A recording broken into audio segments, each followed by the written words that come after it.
Before I went to Bible college, I didn't realize quite how interlaced the Bible is.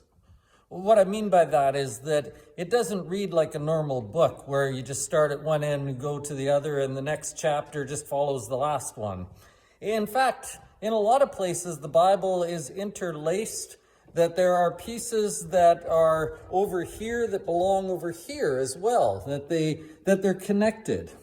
So for example, when we're reading the story about David in 2 Samuel chapter 12, Psalm 51 is actually related to that story. The 51st Psalm is the psalm that David writes as he's trying to get his feelings out about having sinned against God and needing forgiveness. And so we're going to put that piece back in this week. And so as we go through our Bible study at 10 o'clock, we're actually going to pause on 2 Samuel. We're going to jump over and read the 51st Psalm and talk about that for most of the class this week. So I'd encourage you to go and read that.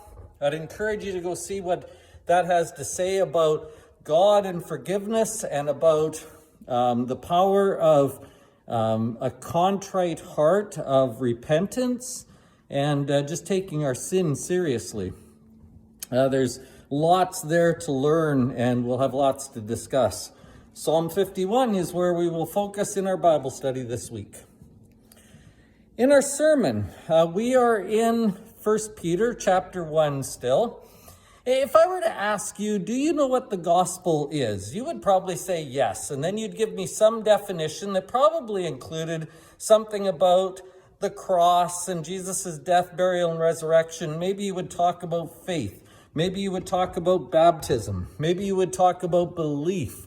Maybe you would talk about a whole bunch of things. See, here's the thing. We often put a pile of things in the category that we call the gospel, the good news.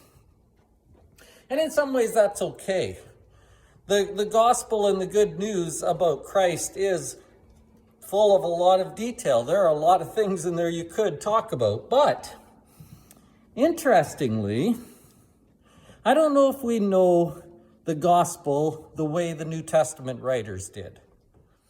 In fact, when Peter is inspired by God to talk about the gospel in 1 Peter chapter 1, he talks about it in several surprising ways. He lists a bunch of things that I don't think we are ever listing. And so this Sunday, we're going to go back through and hear the gospel from Peter's point of view as he's inspired by God to share it. And we are going to hear some things that, if we hear them properly, might sound a little strange or even shocking to us.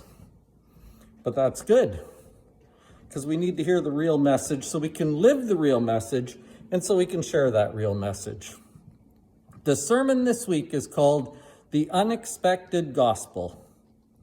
I think you're going to find it really interesting. It's going to be really practical. And once again, it would be a good sermon to bring anyone to if you wanted them to hear what the gospel sounds like in real life. We continue to have lunch on Sunday, so I'll encourage you to think about staying around for that. Bring enough for your family and one more, as we always say. This room is empty right now, but I'm looking forward to it being full on Sunday. Hope to see you there.